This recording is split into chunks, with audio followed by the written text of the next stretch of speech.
The knock came at midnight, soft, repeated, reluctant. I opened the door and saw her, my niece, drenched to the bone, lips trembling, clutching a backpack too small for the weight she carried. Rainwater traced her face like she'd already cried herself dry. She said, "I don't live there anymore." That was all she managed before collapsing into me. My sister-in-law, Sarah, the woman who smiled through lies as if deceit were perfume. I wrapped a towel around the girl, sat her near the heater, and listened to the silence between her sobs. 5 hours in the rain, 11 years old, locked out of her own home because someone decided her existence was inconvenient. When she finally fell asleep on my couch, I stared at her small hand, gripping the edge of the blanket like it was her last anchor to safety. "Understood," I whispered to no one, and I meant it. Sarah had always been cruel in disguise. Sweet enough to fool my brother, sharp enough to gut him quietly. My brother, Daniel, was gone, dead 2 years now. A quiet accident, they called it. Since then, Sarah had kept their daughter out of my reach, controlling every visit, every call. I thought it was grief. It wasn't.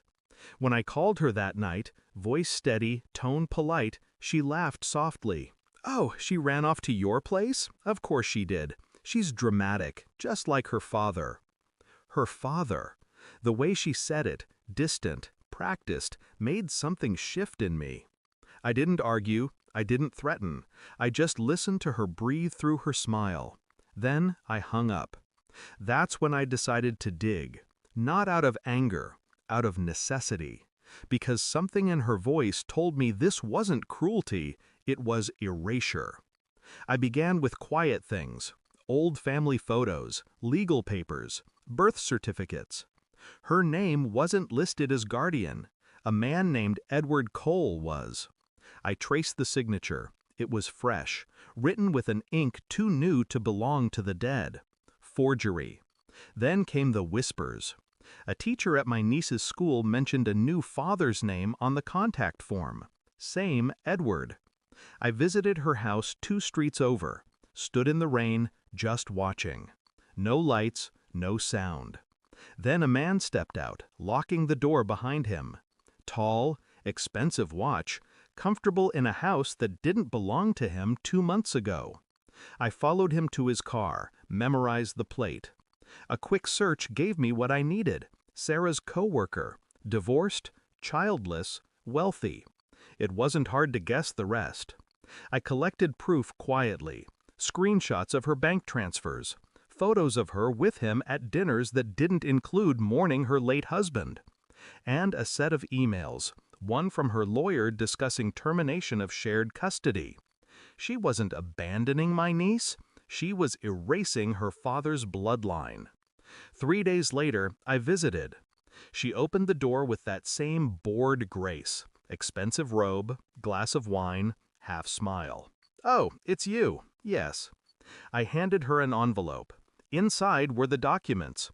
Her forged custody forms, the bank statements, the photos, the email trail. She flipped through them, lips parting slightly, the color draining from her face. You've been spying on me?" "No," I said. "I've been paying attention." The air shifted. Her glass trembled slightly before she set it down. "What do you want?" "To make sure she never needs to wait in the rain again." Her eyes filled, but not with remorse, fear. The kind that comes when someone realizes the mask no longer works. I already did."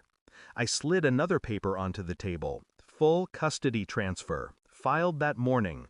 Her signature, perfectly copied from her own forgery. She stared at it, frozen.